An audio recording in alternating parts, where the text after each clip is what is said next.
चारधाम यात्रा 2021 का समय लगभग समाप्ति की ओर है और अभी भी पर्यटन कारोबारी यात्रा शुरू होने की उम्मीद लगाए बैठे हैं। नैनीताल हाईकोर्ट में 16 सितंबर को सुनवाई होनी है, जहां राज्य सरकार कोर्ट से यात्रा आरंभ करने की इजाजत मांगेगी।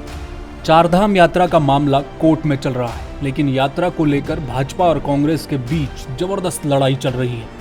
विपक्षी दल कांग्रेस ने चारधाम यात्रा को लेकर सरकार पर हमला बोला है और आरोप लगाया है कि सरकार की चारधाम यात्रा शुरू करने की मंशा दिखाई ही नहीं देती। चारधाम यात्रा को लेकर कांग्रेस कल विधानसभा के बाहर धरना भी देने जा रही है। सरकार की तो पूरी दाली काली है, कंकड़ भरी है। आज पंडा समाज सड़कों पे है, व्यापारी परेशान है। आप चुनाव रैलियां कराते हैं बड़ी बड़ी, आप पैरवी नहीं कर पाए माननीय हाई कोर्ट नैनीताल में। अगर आप पैरवी करते तो मुझे लगता है कि चारधाम यात्रा में कोई अच्छा सा कॉन्क्रीट प्लान बना के यात्रा शुरू हो सकती थी, जिसका लाभ उत्तराखंड की जनता और भारतवर्ष की जनता को होता। आप कोविड काल में बहुत अच्छे तरीके से जब चुनाव रैली कर सकते हैं, तो यहाँ लिमिटेशन में भी चारधाम यात्रा हो सकती थी। आज ऑल वेदर रोड वहाँ पे टूट रही है, सरकार इसमें भी मौन है। और इसी चारधाम यात्रा के लिए 14 तारीख को प्रदेश कांग्रेस कमेटी विधानसभा के बाहर धरना दे रही है।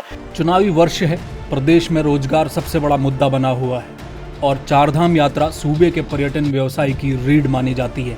ऐसे में यात्रा नहीं होने से हजारों छोटे बड़े पर्यटन कारोबारी भुखमरी के दौर से गुजर रहे हैं। 2022 में विधानसभा चुनाव होने हैं और सूबे की धामी सरकार पर्यटन कारोबारियों की नाराजगी मोल नहीं लेना चाहती।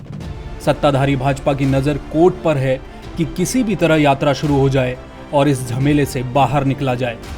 पक्ष की मंशा केवल और केवल घटिया स्तर की राजनीति करने की है, जबकि भारतीय जनता पार्टी पहले दिन से प्राण और प्रण से पहले दिन से चारधाम यात्रा को शीघ्र प्रारंभ कराने की पक्षधर रही है। हमारे उत्तराखंड की सरकार ने इसकी घोषणा भी कर दी थी और यात्रा प्रारंभ होने वाली थी, लेकिन तभी उत्तराखंड के माननीय उच्च न्यायालय ने उस पर रोक लगा दी।